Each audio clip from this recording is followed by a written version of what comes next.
La lumière du matin atteignait à peine les niveaux inférieurs de l'hôpital général de Lyon lorsqu'Amélie Leroy pénétra dans l'aile de chirurgie, sentant déjà le poids de la journée peser sur ses épaules. Le couloir dégageait une légère odeur d'antiseptique et de café brûlé, le genre de parfum qui collait aux longues gardes et aux nuits sans sommeil. Elle avait bêtement espéré un instant de calme avant que les choses ne se gâtent. Au lieu de cela, elle entendit le claquement sec de talons derrière elle, rapide, déterminé, irrité. Béatrice Dubois, la cadre de santé, apparut au bout du couloir, un presse-papier serré contre sa poitrine et un froncement de sourcils sévère et réprobateur.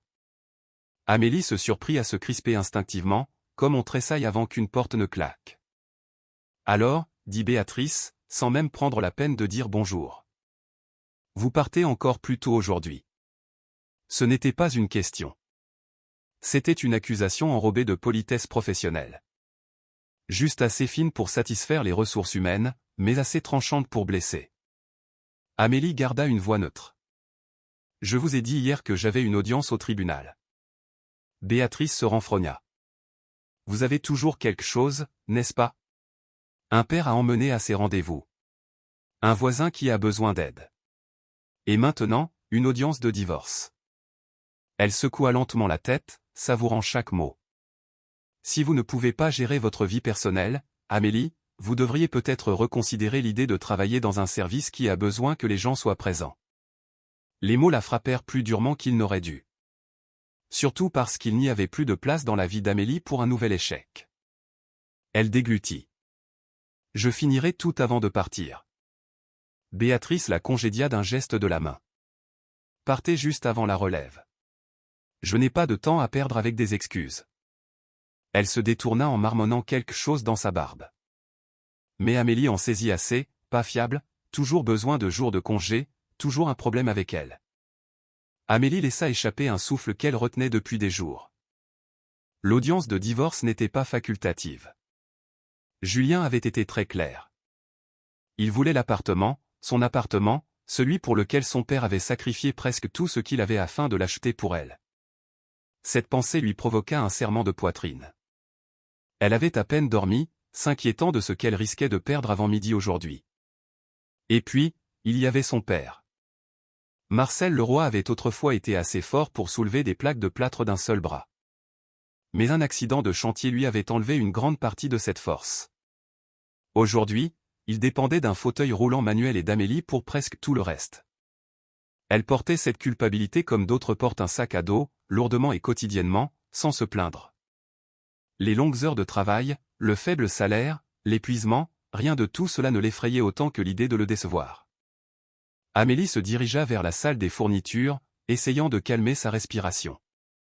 Elle devait rester concentrée, mais son esprit revenait sans cesse au palais de justice en centre-ville, au juge, à l'expression de Julien la dernière fois qu'elle l'avait vu, suffisant, confiant, certain de repartir avec la moitié de tout. Elle ne savait pas ce qui l'effrayait le plus, perdre l'appartement ou découvrir qu'il ne restait plus rien en elle pour se battre. Cette matinée ressemblait à un commencement qu'elle n'avait jamais voulu. Une journée qui échappait déjà à son contrôle. Et pourtant, elle continuait d'avancer, car elle n'avait pas d'autre choix. Pas pour quelqu'un comme elle. Les pensées d'Amélie dérivèrent pendant qu'elle rangeait le matériel. Ses mains bougeaient machinalement tandis que son esprit vagabondait loin des néons et des couloirs étroits. Peu importe ses efforts, elle ne parvenait pas à chasser l'image de son père assis dans son fauteuil roulant manuel cabossé, le caoutchouc d'une des roues presque usé jusqu'à la corde par des années d'utilisation. Marcel Leroy n'avait jamais été un homme qui demandait beaucoup. Pendant des décennies, il avait travaillé sur des chantiers de construction dans toute la région lyonnaise, montant des charpentes, coulant du béton, grimpant sur des échafaudages en plein cœur de l'hiver. Puis, un jour, une poutre de soutènement avait cédé. La chute avait brisé bien plus que des os. Elle avait mis fin à la vie qu'il avait construite de ses propres mains. Depuis l'accident, il dépendait d'Amélie comme il dépendait autrefois de sa propre force. Elle le regardait lutter à chaque fois qu'il essayait de tourner les roues lui-même, respirant fort, essayant de ne pas lui montrer à quel point cela lui faisait mal. Pourtant, chaque fois qu'elle parlait d'acheter un fauteuil plus récent, il balayait l'idée avec un sourire fatigué. « Si jamais je le pouvais, lui avait-il dit un jour, j'économiserais assez pour un de ces fauteuils roulants électriques. Le genre qui permet vraiment à un homme d'avoir l'impression d'avancer à nouveau. » Mais l'allocation adulte handicapé n'allait pas loin, et le salaire d'Amélie couvrait tout juste le loyer, les courses et le flot continu de rendez-vous médicaux. Le rêve restait donc juste cela, un rêve sur lequel Marcel ne faisait jamais pression, et qu'Amélie portait comme une pierre silencieuse dans sa poitrine. Concilier le travail et son rôle d'aidante l'avait lentement épuisée au fil des années. Elle courait entre ses gardes et les visites chez le médecin, entre le ménage tard le soir et les trajets en bus tôt le matin, se répétant toujours qu'elle pouvait en supporter davantage. C'était plus facile que d'admettre qu'elle était à bout de force. Et Julien, l'homme qui, croyait-elle, partagerait ce fardeau avec elle, avait commencé à s'éloigner bien avant qu'elle ne comprenne pourquoi. Dans les premières années, il était affectueux, attentionné, fier de la façon dont elle s'occupait de son père. Mais lorsque son travail a commencé à l'envoyer plus souvent en déplacement, quelque chose a changé en lui. Il est devenu distant, irrité par des détails, impatient lors des conversations, disparaissant derrière des portes d'hôtel et de longs voyages d'affaires. Au début, elle s'était blâmée. Peut-être n'était-elle pas assez d'un grand soutien. Peut-être travaillait-elle trop. Mais la vérité était plus simple et bien plus douloureuse. Julien ne voyageait pas pour le travail. Il voyageait pour la fuir ou pour être avec quelqu'un d'autre. Même maintenant, y repenser lui nouait l'estomac. L'homme en qui elle avait eu confiance, l'homme avec qui elle avait construit sa vie, était devenu froid bien avant que les papiers du divorce ne fassent leur apparition. Et maintenant, chose incroyable, il risquait de repartir avec la moitié de l'appartement, un endroit pour lequel Marcel avait dépensé presque toutes ses économies, voulant lui offrir la stabilité qu'il n'avait jamais eue. Légalement, la propriété était à leurs deux noms. Émotionnellement, la question ne se posait même pas. C'était le sacrifice de son père. Et l'idée de le perdre ne l'effrayait pas seulement, cela la vidait de l'intérieur. Le pire n'était pas la trahison en elle-même. C'était de réaliser que tous les autres l'avaient vu bien avant elle. Amélie se souvenait du moment exact où son mariage s'était brisé. C'était une soirée ordinaire. Elle pliait le linge pendant que Julien faisait ses valises pour un énième voyage d'affaires. Son téléphone avait vibré sur la commode. Un message s'était affiché sur l'écran. Juste assez longtemps pour qu'elle puisse lire les mots « J'ai hâte de te revoir ». Elle s'était figée. Sa respiration s'était arrêtée. La sensation était aiguë, froide, presque clinique, comme si elle regardait sa propre vie derrière une vitre. Lorsqu'elle l'avait confronté, Julien n'avait pas scié. Il n'avait pas cherché d'excuses ni tenté d'atténuer le choc. Il avait juste expiré, presque soulagé, et dit « Je ne pensais pas que tu la prendrais comme ça ». Aucune excuse, aucun regret, juste la confirmation que l'homme qu'elle aimait s'était retiré de leur mariage depuis des années. Plus tard, lorsqu'elle avait parlé à des gens qui les connaissaient ou des collègues de travail, des voisins, même une de ses propres connaissances, il y avait toujours eu le même haussement d'épaule hésitant. Le même aveu silencieux, je ne te l'ai pas dit parce que je ne voulais pas te blesser. C'était censé être une attention délicate. Pour elle, c'était cruel, comme si elle avait été la seule à vivre dans une histoire dont tout le monde connaissait déjà la fin. Les papiers du divorce étaient arrivés peu de temps après. Elle avait déposé la demande en premier, les mains tremblantes en signant son nom, déterminée à ne pas le laisser choisir le moment où le mariage prendrait fin. Mais Julien avait réagi avec un calme sentiment de droit, comme si tout ce qu'elle avait construit, tout ce que son père avait mis des années à lui offrir, lui revenait par défaut. L'appartement a été acheté après notre mariage, lui avait-il dit platement. C'est un bien commun. J'ai droit à la moitié. Elle se souvenait l'avoir dévisagé, abasourdi. Mon père l'a payé. En totalité. Chaque euro. Julien avait simplement haussé les épaules. Alors il nous l'a offert à tous les deux. Ce moment avait creusé quelque chose en elle. Pas de la colère, mais quelque chose de plus lourd, de plus permanent, une sorte d'épuisement incrusté dans ses os. Au moment où elle quitta l'hôpital ce matin-là pour son audience, elle se sentait vidée. Le vent du dehors lui gifla les joues lorsqu'elle posa le pied sur le trottoir, serrant sa veste plus fort autour d'elle. Ses pieds la portèrent vers l'arrêt de bus presque par instinct. La ville s'agitait comme d'habitude autour d'elle. Des voitures klaxonnaient, des bus passaient dans un grondement, des inconnus se pressaient pour aller travailler ou à des rendez-vous. Pendant ce temps, elle se sentait suspendue entre la vie qu'elle avait essayé de construire et celle qui s'effritait sous ses pieds. Sa poitrine se serra pendant qu'elle attendait le but. Elle était déjà émotionnellement à bout, et la journée venait à peine de commencer. Devant elle l'attendait une salle d'audience, un futur ex-mari, et la terrifiante possibilité qu'elle puisse ressortir sans rien. Et pourtant, elle se forçait à continuer, car il n'y avait pas d'autre choix. Le bus s'arrêta dans un crissement au coin de la rue de la République, ses portes s'ouvrant dans un sifflement fatigué. Amélie monta à bord et fut presque immédiatement engloutie par la masse de corps serrés épaule contre épaule. L'heure de pointe de midi frappait toujours fort autour du quartier de la Pardieu. Des employés d'hôpitaux partant en pause déjeuner. Des étudiants faisant la navette entre les cours. Des employés de bureau fonçant entre deux réunions.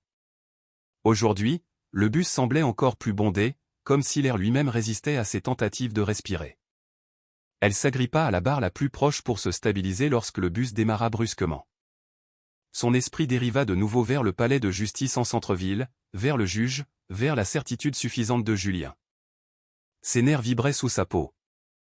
Un léger tremblement que personne d'autre ne pouvait voir. Une voix tranchante coupa le bourdonnement du moteur. « Monsieur, vous devez payer votre ticket maintenant. » Au centre de l'allée se tenait un contrôleur dans un gilet fluorescent, bloquant le passage d'un homme âgé aux vêtements usés et aux chaussures éraflées. L'homme serrait son fin manteau à deux mains, les yeux écarquillés derrière des lunettes embuées. « Je pensais que ma carte senior suffisait, balbutia-il. « Cette ligne n'est pas couverte par les forfaits réduits, rétorqua le contrôleur. Soit vous payez, soit vous descendez. » Les passagers à proximité détournèrent le regard, fixant leur téléphone ou regardant par la fenêtre, feignant de ne pas entendre. Personne ne voulait être entraîné dans le malheur de quelqu'un d'autre. Et Amélie, qui avait déjà bien assez de ses propres problèmes, aurait dû détourner le regard, elle aussi, mais elle ne le put pas. Les mains du vieil homme tremblaient pendant qu'il fouillait dans ses poches vides. Sa respiration devenait courte et frénétique. Quelque chose se serra en elle. Cette petite voix avec laquelle son père l'avait élevée, celle qui affirmait que la gentillesse n'était pas facultative. Amélie s'avança. « Je vais payer son billet. » Le contrôleur sia. « Vraiment ? » « Oui. » Elle sortit un billet froissé de son portefeuille. « Tenez. » Le contrôleur le saisit sans aucune gratitude et s'écarta. Les épaules de l'homme s'affaissèrent de soulagement. « Merci, » murmura-t-il, la voix douce et chevrotante. « Les gens ne s'arrêtent généralement pas. » Amélie offrit un sourire fatigué. « Ce n'est rien. » Mais il continua à scruter son visage, son expression s'aiguisant d'une douce inquiétude. « Vous avez l'air contrariée, ma petite dame. Pardonnez-moi de demander, mais allez-vous bien ?» Sa gorge se noua. Elle n'avait pas l'intention de répondre. Mais quelque chose dans son ton calme, patient, sincère la désarma. « Je vais au tribunal pour mon divorce, dit-elle. Et j'ai peur. Je suis sur le point de perdre ma maison. » L'homme hocha lentement la tête, comme s'il absorbait le poids de ses mots, un lourd fardeau à porter seul. Le bus sursauta sur un nid de poule, et Amélie se rattrapa à la barre, seule. C'était exactement ce qu'elle ressentait. Elle ne savait pas encore, ne pouvait pas savoir, que l'homme qu'elle venait d'aider allait bientôt entrer dans sa vie d'une manière qui changerait tout. Le palais de justice de Lyon était plus glacial qu'Amélie ne l'imaginait, le genre de froid qui s'insinue dans les os plutôt que sur la peau. Elle passa le portique de sécurité, les mains légèrement moites, l'estomac noué. Dehors, les bus et les sirènes résonnaient le long du quai Romain-Rolland. Mais à l'intérieur, tout semblait feutré, avalé par les murs de marbre et les néons. Julien était déjà là. Il se tenait près des portes de la salle d'audience dans un costume impeccable qu'elle ne lui connaissait pas, parlant doucement avec un homme qui ne pouvait être que son avocat, élégant, confiant, feuilletant des dossiers parfaitement organisés. Julien leva les yeux lorsqu'elle approcha. Le regard qu'il lui lança n'était pas cruel. C'était pire. Détaché, comme si elle n'était qu'une ligne de plus sur une longue liste de choses à régler qu'il s'attendait à expédier rapidement. Amélie trouva un siège vide au premier rang, le pouls battant à ses tempes.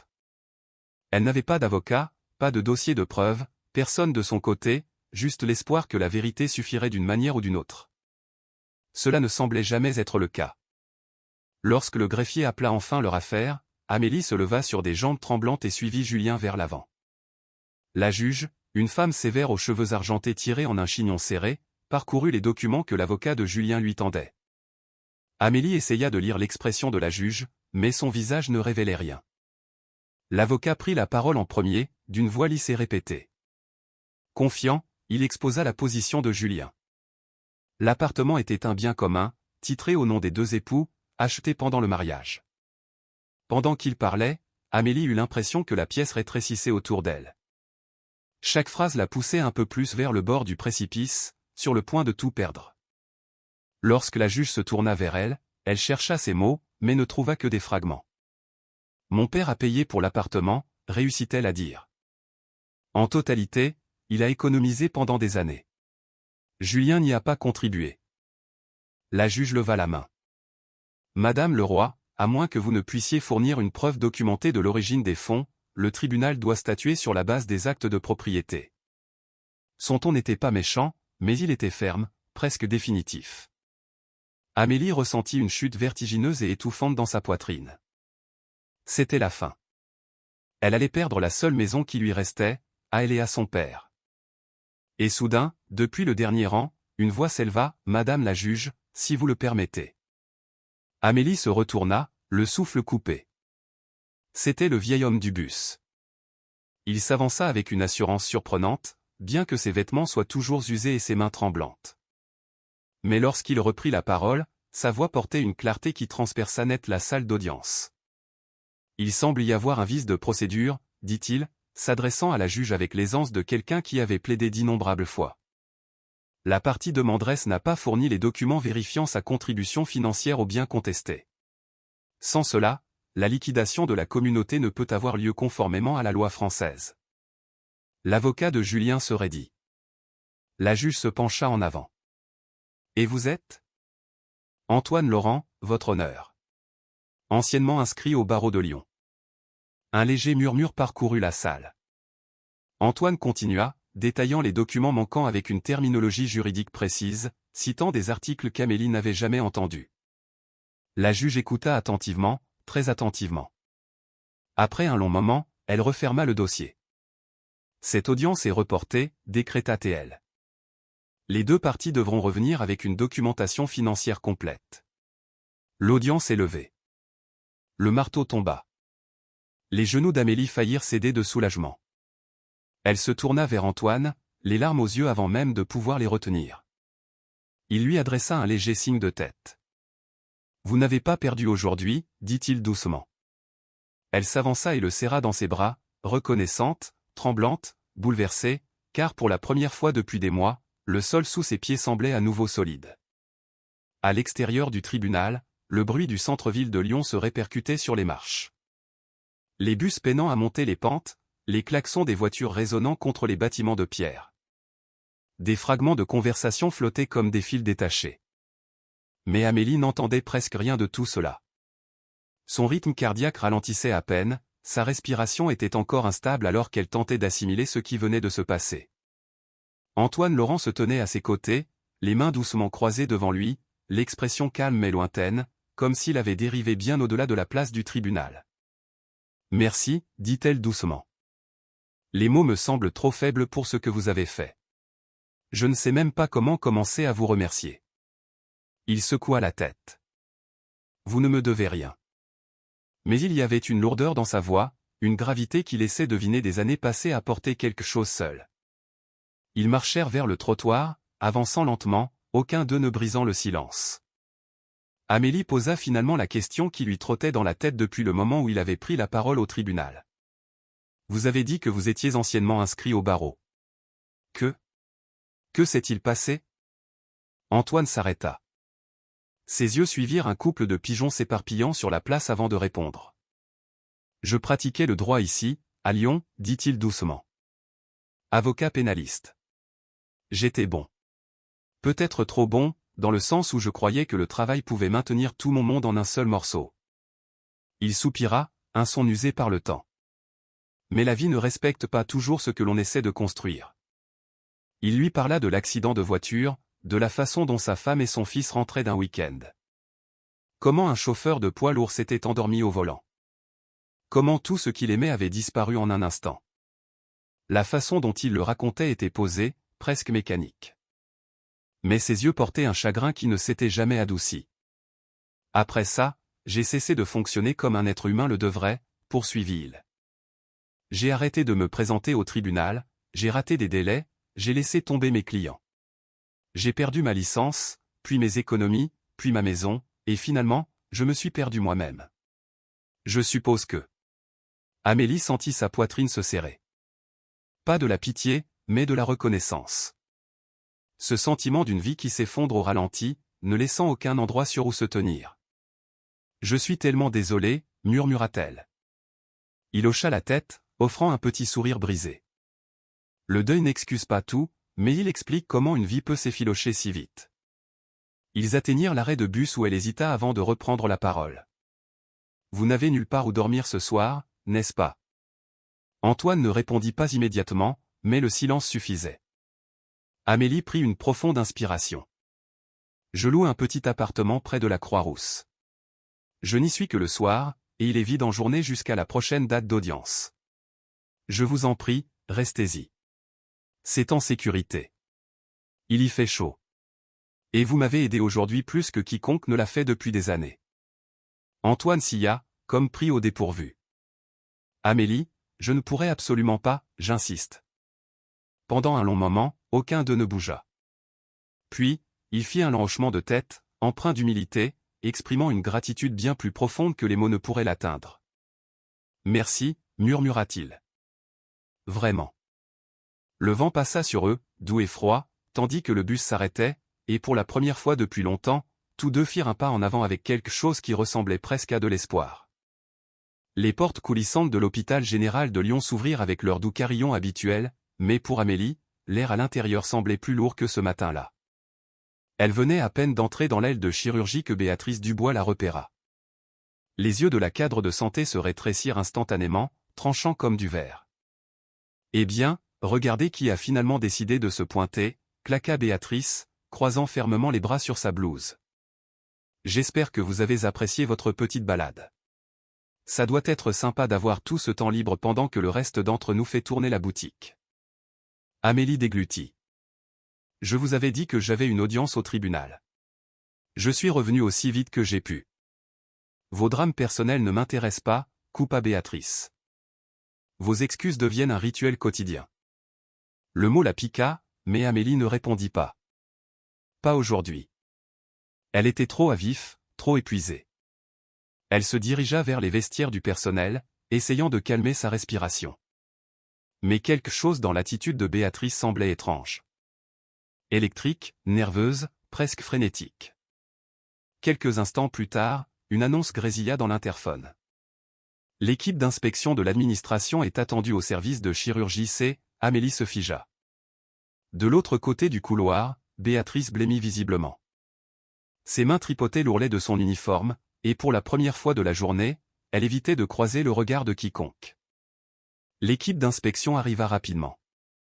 3 administrateurs avec des tablettes, leurs badges se balançant au rythme de leurs pas décidés.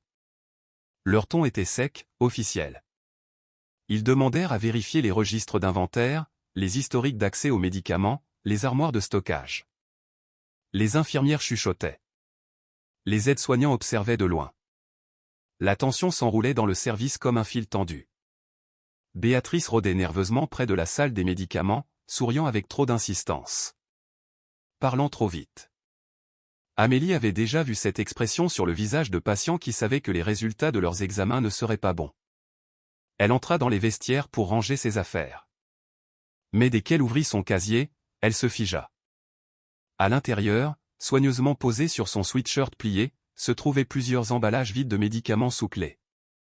Exactement le type de médicaments que l'équipe d'inspection recherchait. Son cœur fit un bond violent. « Non, non, ce n'est pas à moi », murmura-t-elle, sans rien toucher. Derrière elle, des pas approchaient. L'un des inspecteurs apparut dans l'encadrement de la porte, un autre administrateur juste derrière lui. « Madame Leroy, dit-il prudemment. Nous devons vous poser des questions sur quelque chose d'inhabituel trouvé dans votre casier. » Amélie secoua immédiatement la tête. « Ce ne sont pas à moi. Je n'ai jamais.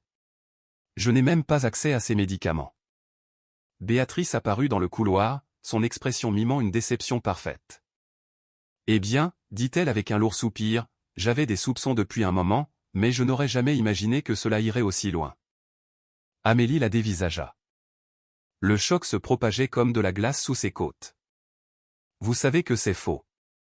Béatrice se contenta de hausser les sourcils, comme si elle avait le cœur brisé par cette trahison. Les administrateurs échangèrent un regard. En attendant que nous terminions notre enquête, déclara l'inspecteur en chef, vous êtes placé en mise à pied conservatoire. Vous recevrez une notification écrite d'ici la fin de la journée. Veuillez rassembler vos affaires. La pièce sembla tanguer. Le pouls d'Amélie battait à tout rompre dans ses oreilles pendant qu'elle hochait la tête machinalement, incapable de faire confiance à sa propre voix. Elle sortit du service dans un état second, traversant le couloir animé, les téléphones qui sonnaient, les murmures du personnel qui semblaient soudain à des kilomètres de là. Au moment où elle franchit les portes de sortie, les larmes brouillaient le monde autour d'elle. En une seule journée, elle avait failli perdre sa maison. Maintenant, elle venait de perdre son emploi, du moins pour le moment. Et alors qu'elle marchait dans l'air froid de l'après-midi, la dévastation s'abattit sur elle comme un fardeau qu'elle ne savait plus comment porter. Au moment où Amélie sortit de l'hôpital, le ciel de l'après-midi avait pris une teinte gris terne, le genre de gris qui donnait l'impression que Lyon était plus froide qu'elle ne l'était vraiment. Son esprit était encore sous le choc de la vie de mise à pied quand son téléphone se mit à vibrer violemment dans sa poche. Elle faillit ne pas répondre jusqu'à ce qu'elle voie le nom de l'appelant. Sa propriétaire. Elle décrocha. « Bonjour, Madame Bernard. » Une voix furieuse explosa dans le haut-parleur. « Amélie Leroy. Qui est cet homme dans mon appartement? À qui avez-vous donné mes clés? J'entre pour une vérification de routine et il y a un vieil homme étrange assis sur le canapé comme s'il était chez lui. » L'estomac d'Amélie se noua. « Attendez, Madame Bernard, s'il vous plaît. Je peux tout expliquer. C'est juste. J'ai déjà appelé la police, aboya la propriétaire. Vous vous expliquerez avec eux. C'est tout à fait inacceptable. Complètement inacceptable. » La ligne fut coupée. Amélie resta figée sur le trottoir pendant une longue seconde avant que son corps ne rattrape enfin sa peur. Elle courut vers l'arrêt de bus, le souffle court, les jambes tremblantes. La journée l'avait déjà broyée jusqu'à l'os. Cela ressemblait au coup de grâce. Lorsqu'elle arriva au commissariat du 4e arrondissement, sur le boulevard des Canuts, elle était à bout de souffle, se préparant au pire. Antoine menotte au poignet, des accusations dans tous les sens, un autre désastre qu'elle ne pourrait pas réparer. Mais lorsqu'elle poussa les portes du hall, la scène à laquelle elle s'attendait n'était tout simplement pas là. Antoine était confortablement assis sur un banc près de l'accueil, discutant tranquillement avec un jeune officier de police en uniforme bleu marine. L'officier, un homme grand aux yeux bruns chaleureux et à la posture détendue, souriait carrément. Amélie cligna des yeux, pas sûre de bien voir. Antoine la remarqua en premier. « Amélie, vous êtes là. » Le policier, Thomas Girard, se tourna vers elle. « Vous devez être Madame Leroy. » Elle expira d'une voix tremblante. « Oui.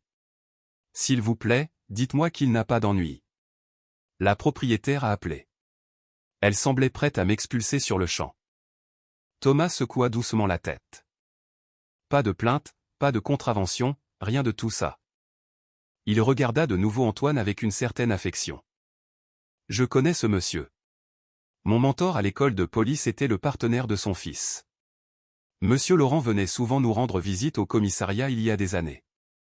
Quand l'appel est tombé, j'ai tout de suite reconnu son nom. » Antoine baissa les yeux, embarrassé mais soulagé. « Je ne voulais pas causer de problème. Votre propriétaire est entré à l'improviste. » Thomas reprit, « J'ai tout expliqué à Madame Bernard. Elle n'était pas contente, mais une fois qu'elle a compris qu'il n'y avait pas eu d'effraction, elle a accepté de ne pas aller plus loin. Elle vous appellera demain pour mettre en place une nouvelle politique concernant les clés. » Les genoux d'Amélie fléchirent de soulagement. Elle s'approcha d'Antoine. « Je suis tellement désolé que vous ayez été mêlé à ça. » Il secoua la tête. « Non, c'est moi qui suis désolé. Après tout ce que vous avez fait pour moi. La dernière chose que je voulais, c'était de vous causer plus d'ennuis. » Thomas offrit un petit signe de tête rassurant. « Il est en sécurité et vous ne risquez rien sur le plan légal. » Pour la première fois depuis qu'elle avait quitté l'hôpital, Amélie sentit ses poumons se remplir complètement. La journée était encore lourde, encore douloureuse. Mais au moins, ce désastre-là s'était résolu de lui-même, et pour la première fois, elle se demanda si la présence de l'officier Girard à cet instant signifiait plus qu'une simple coïncidence. Thomas les conduisit hors du hall vers un couloir plus calme, bordé de tableaux d'affichage et de vieilles photos du commissariat. Le bruit des radios et des téléphones s'estompa derrière eux, donnant à ce moment un étrange silence. Antoine marchait lentement, sa posture fatiguée mais assurée, tandis qu'Amélie restait à ses côtés, les nerfs encore à vif. « Je peux l'héberger chez moi », proposa doucement Thomas alors qu'il s'arrêtait près de la sortie arrière. « Du moins jusqu'à ce que la situation avec votre propriétaire se calme. Je vis seul. J'ai beaucoup de place, et honnêtement, ce serait bien d'avoir quelqu'un qui se souvient de l'école de police avant qu'elle ne passe au tout numérique. » Antoine rit doucement, bien que ses yeux restent chaleureux. « Vous pourriez regretter cette invitation, officier Girard. Je parle trop. » Thomas secoua la tête. Il n'y a jamais trop de mots quand il s'agit d'histoires racontées par des gens qui ont vécu la vraie vie. Amélie observa l'échange, sentant le soulagement l'envahir. Mais dès que Thomas se tourna vers elle, la fragile contenance qu'elle avait gardée toute la journée se brisa. Les mots jaillirent d'elle, saccadés, désespérés, teintés d'épuisement. Elle lui raconta tout. L'inspection surprise à l'hôpital, les emballages de médicaments déposés dans son casier, le changement soudain de Béatrice, passant de l'hostilité à une fausse inquiétude, la mise à pied qui sonnait comme une accusation silencieuse. Au moment où elle termina, sa voix n'était plus qu'un murmure. Thomas écouta sans l'interrompre, son expression se durcissant à chaque détail. Lorsqu'elle eut fini, il expira brusquement, la ligne de sa mâchoire se contractant. « Ce n'est pas de l'incompétence, dit-il. C'était un coup monté. Et de manière délibérée. » Amélie hocha la tête, les larmes aux yeux. « Je n'ai jamais touché à ces médicaments. Je n'ai même pas les codes d'accès. » « Je sais. » La voix de Thomas s'adoucit. « Et si vous n'aviez pas l'accès, quelqu'un qui l'avait les y a mis. » Antoine posa une main sur son épaule. « Vous n'êtes pas seul là-dedans, Amélie. » Thomas se redressa. « Je vais ouvrir une enquête. » Amélie sia. « Mais c'est une affaire interne à l'hôpital, pas du ressort de la police. »« Je n'ouvre pas encore de dossier officiel, précisa-t-il. Je vais rassembler des preuves. Je peux me présenter comme patient sous couverture de l'aide médicale d'État. Personne ne pose de questions sur ces admissions. Je peux surveiller les réserves, suivre les registres d'accès et placer des caméras cachées dans les zones de stockage des médicaments. » Amélie le dévisagea, abasourdie. « Vous feriez ça pour moi. » Le sourire en retour de Thomas fut petit mais sincère. « Pour la justice. Et parce que vous ne devriez pas perdre votre carrière à cause du vol de quelqu'un d'autre. » Avant qu'elle ne puisse répondre, Antoine prit la parole, d'une voix basse et complice. « Thomas, dit-il d'un ton presque paternel. Quand tout ça sera fini, assure-toi de voir Amélie comme autre chose qu'un simple dossier à régler. » Il marqua une pause, l'œil pétillant. « C'est quelqu'un qui mérite qu'on s'y attarde. » Les joues de Thomas rougirent légèrement, et Amélie détourna le regard, le cœur battant la chamade face à la chaleur inattendue derrière ses mots. À travers la fenêtre du commissariat, la lumière du soir se répandait dans la rue, douce, dorée, presque pleine d'espoir. Pour la première fois de la journée, Amélie sentit quelque chose changer en elle. Le sentiment que peut-être, juste peut-être, la vérité commençait enfin à pencher de son côté. Thomas exécuta son plan avec une précision redoutable.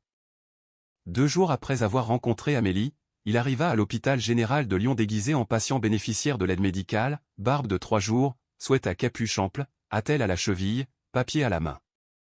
Personne ne remit en question son admission. Personne n'y prêta attention lorsqu'on le conduisit au service de chirurgie C. Béatrice Dubois le regarda à peine.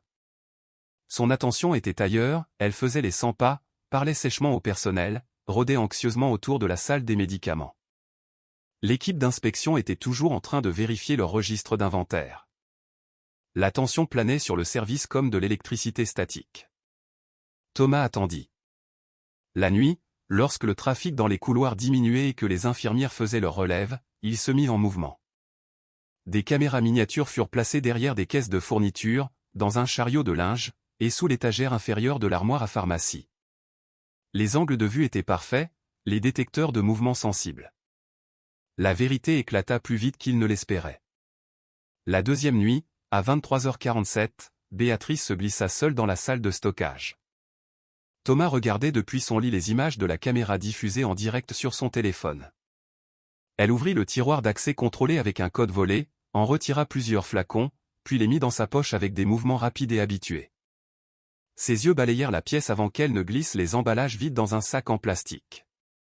Thomas n'avait pas besoin de plus, mais les preuves continuaient de s'accumuler. 2 nuits supplémentaires, 2 vols de plus, et un moment qui lui fit serrer les mâchoires, Béatrice glissant des boîtes de médicaments vides dans un casier du personnel identique à celui d'Amélie. Il signala tout à l'inspection générale. Le lendemain midi, l'administration de l'hôpital débarqua dans le service. Des portes s'ouvrirent et se refermèrent à toute vitesse.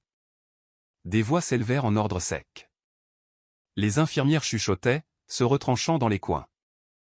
Béatrice tenta de garder le sourire, mais son visage était devenu presque livide. Lorsque les administrateurs l'escortèrent hors de la salle des médicaments, elle exigea des explications, puis menaça de procès, avant d'éclater en dénégation tremblante. Mais lorsqu'ils la confrontèrent aux vidéos, ses épaules s'affaissèrent. Elle ne dit plus un mot, pas même lorsque la sécurité la guida vers la sortie, son badge confisqué, les mains tremblant trop violemment pour être cachées. Avant la fin de la journée, elle fut arrêtée. Amélie reçut l'appel cet après-midi-là. Elle s'était préparée à un nouveau coup dur, à une autre accusation, à une nouvelle raison de douter de sa propre force. Au lieu de cela, elle entendit les mots qu'elle mourait d'envie d'entendre. « Madame Leroy, vous avez été blanchie. Les preuves montrent que vous avez été piégée. Vous êtes réintégrée dans vos fonctions avec effet immédiat. » Le souffle qu'elle relâcha fut comme sa première véritable expiration depuis des mois. Elle retourna à l'hôpital le lendemain matin. Les collègues qui l'évitaient autrefois l'accueillaient désormais avec de douces excuses, des sourires soulagés, et reconnaissaient discrètement qu'elle avait été victime d'une injustice. Le service semblait différent, plus léger, plus sûr, presque accueillant. Et lorsqu'elle sortit après sa garde, la lumière du soir l'attendait, tout comme les 2 hommes qui étaient devenus ses points d'ancrage dans le chaos de sa vie. Antoine et Thomas se tenaient sur le trottoir, souriant tous les deux en la voyant. Pour la première fois depuis longtemps, le poids sur les épaules d'Amélie lui parut supportable. Pour la première fois, elle ne se sentit plus seule. Le matin de l'audience finale se leva, clair et froid, sur le centre-ville de Lyon. Alors qu'Amélie approchait du palais de justice pour la 2e fois, elle sentit un calme étrange s'installer en elle, comme le silence après la tempête, quand le monde arrête de tourner juste assez longtemps pour qu'une personne puisse respirer. Mais lorsqu'elle entra dans le hall de marbre, elle se figea. Un homme se tenait près des portes de la salle d'audience, parlant doucement avec un greffier. Sa posture était droite, assurée. Son costume sombre, sur mesure, impeccable, lui allait comme s'il avait attendu ce jour toute sa vie. Ses cheveux étaient coupés courts, son visage rasé de près, son expression sereine. Il lui fallut un instant pour le reconnaître. Antoine Laurent. Non pas l'homme qu'elle avait rencontré dans le bus. Non pas l'homme tremblant de perte et d'humiliation, mais l'avocat qu'il était autrefois, brillant, confiant, tranquillement redoutable. Il se tourna lorsqu'il sentit sa présence, et son regard s'adoucit. « Amélie, salua-t-il. Nous sommes prêts. » « Votre licence, commença-t-elle. « Je suis de nouveau inscrit au barreau, dit-il simplement. L'ordre des avocats a réexaminé mon dossier plus tôt que prévu. Il s'avère que le chagrin peut faire dérailler un homme, mais il n'efface pas toute une vie de bon travail. » Elle sentit sa gorge se serrer. « Je ne sais pas comment vous remercier. Vous n'avez pas à le faire. Finissons simplement ce que nous avons commencé. » L'huissier appela leur affaire. À l'intérieur de la salle d'audience, Julien était assis raidement à côté de son avocat, qui semblait bien moins détendu que lors de l'audience précédente. Les yeux de Julien faisaient des allers-retours entre Amélie et Antoine avec malaise. Pas de la peur, mais quelque chose qui s'en approchait. Lorsque les débats commencèrent, Antoine se leva avec une confiance mesurée. Sa voix était basse, mais portait sans effort à travers la pièce, chaque mot précis, délibéré.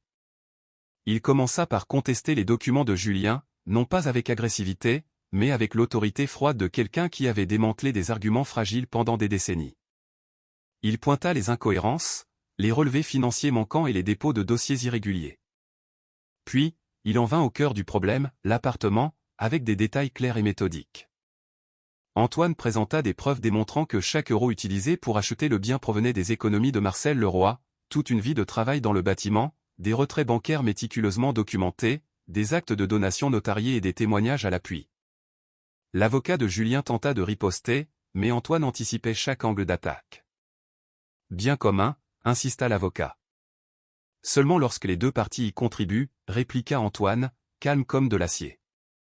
Dans ce cas précis, la contribution est unique et entièrement traçable. La juge écoutait attentivement, les mains croisées, le regard perçant. La confiance de Julien s'évaporait minute par minute, ne laissant derrière elle qu'une mâchoire crispée et le plus léger tressaillement d'irritation. Lorsqu'Antoine eut terminé, l'atmosphère de la pièce semblait différente, plus légère, comme si la vérité elle-même avait modifié l'air. Après une pause, la juge rendit son verdict. L'appartement resterait au seul nom d'Amélie Leroy. Julien fut sommé de renoncer à toute réclamation et, après avoir examiné les dommages psychologiques causés par ses actes, le tribunal lui imposa de verser des dommages et intérêts pour préjudice moral. Le marteau tomba. Le souffle d'Amélie se brisa dans une expiration silencieuse et stupéfaite. Le soulagement l'envahit avec une telle puissance qu'elle dut s'agripper à son siège pour ne pas vaciller. À l'extérieur du palais de justice, la lumière du soleil inondait la place. Elle s'y avança lentement, absorbant encore cette victoire qu'elle croyait autrefois impossible. Thomas l'attendait près des marches. Il ne se précipita pas vers elle. Il leva simplement les yeux, et à l'instant où leurs regards se croisèrent, quelque chose se dénoua dans sa poitrine. Quelque chose de chaud. De solide. D'incontestablement nouveau. « Vous avez gagné, dit-il doucement. »« Nous avons gagné, corrigea-t-elle. Antoine les rejoignit, se tenant un peu à l'écart, la fierté brillant dans ses yeux fatigués mais ravivés. Il observa les deux jeunes gens. Le sourire paisible d'Amélie, l'expression adoucie de Thomas, et hocha la tête pour lui-même. Un homme qui avait tout perdu était maintenant témoin d'un commencement. Pour la première fois depuis des années, l'espoir ne semblait pas emprunté. Il semblait mériter. Le printemps arriva doucement à Lyon, adoucissant les angles vifs que l'année écoulée avait taillés dans la vie d'Amélie. Les batailles judiciaires étaient terminées.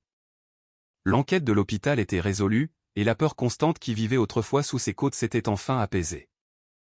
Ce qui la remplaçait était quelque chose qu'elle n'avait pas ressenti depuis longtemps, un but.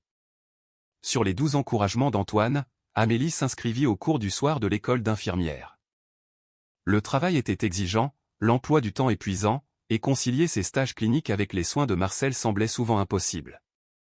Mais elle tint bon, portée par la certitude constante qu'elle construisait enfin la vie qu'elle méritait. Lorsqu'elle obtint son diplôme et accepta un poste dans une clinique privée au Brotteaux, la différence fut immédiate. De meilleurs horaires, un meilleur salaire, de meilleures conditions. Pour une fois, elle ne se sentait pas invisible. Elle se sentait valorisée. Le premier achat qu'elle fit avec ses nouveaux revenus ne fut pas pour elle. Ce fut pour Marcel. Elle ramena à la maison le fauteuil roulant électrique dont il rêvait depuis des années. Un modèle élégant, léger, avec des commandes réglables et assez de puissance pour affronter les trottoirs en pente près de leur appartement. Au moment où il le vit, les yeux de Marcel s'embuèrent. Ses doigts caressèrent la coudoir comme s'il craignait qu'il ne disparaisse. « Amélie, murmura-t-il, la voix brisée. Je n'aurais jamais cru. Tu n'as plus besoin de croire, papa, dit-elle en s'agenouillant à côté de lui. Tu dois juste vivre. Pour la première fois depuis son accident, Marcel sortit seul, roulant dans la rue avec une liberté qui fit sourire leurs voisines. Amélie le suivait de près ce jour-là, le cœur gonflé de joie, sachant que chaque sacrifice en avait valu la peine. Des mois plus tard, par une chaude après-midi de juin, elle remonta l'allée d'un petit jardin derrière une chapelle de briques restaurée à la Croix-Rousse. Des guirlandes blanches scintillaient entre les arbres, et Marcel, assis fièrement dans son nouveau fauteuil, l'escorta aussi loin que le chemin le permettait. Au bout de l'allée se tenait l'officier Thomas Girard. La cérémonie fut modeste, mais parfaite. Lorsque Thomas prit ses mains, sa voix trembla légèrement, assez ferme pour les vœux, assez douce pour révéler tout ce qu'il ressentait. Antoine était assis au premier rang, vêtu d'un costume qui lui allait bien mieux que celui qu'il portait au tribunal. Il regardait avec une fierté silencieuse, sa présence n'étant plus la silhouette ombragée d'un homme qui avait tout perdu, mais la fondation solide de quelqu'un qui avait retrouvé sa place. Après la fin de la réception et le départ des derniers invités, tous les trois, Amélie, Thomas et Marcel, se tinrent ensemble sous les guirlandes lumineuses, rejoints quelques instants plus tard par Antoine. Cela ressemblait au début de quelque chose d'enfin complet. 6 mois après le mariage, Amélie était assise à la petite table de la cuisine de leur nouvelle maison de ville, les mains tremblant légèrement alors qu'elle tenait une fine enveloppe blanche. Thomas arriva le premier, se penchant pour l'embrasser sur la joue. « Tu vas bien ?» demanda-t-il. Elle hocha la tête, le souffle court. « Oui, je voulais juste que tout le monde soit là. » Marcel entra en roulant depuis le salon. Antoine suivit lentement, s'installant sur une chaise en face d'elle. Amélie posa délicatement l'échographie sur la table. Pendant un instant, il n'y eut que le silence. Puis la joie éclata dans la pièce comme un rayon de soleil. Thomas la serra dans ses bras. Marcel essuya ses larmes. Antoine laissa échapper un petit rire doux qui résonna presque comme une prière. Une vie reconstruite. Une famille créée non pas par les liens du sang, mais par la loyauté, la gentillesse et la survie. Un avenir enfin mérité. Et pour la première fois depuis très longtemps, le bonheur ne semblait pas fragile. Il semblait réel.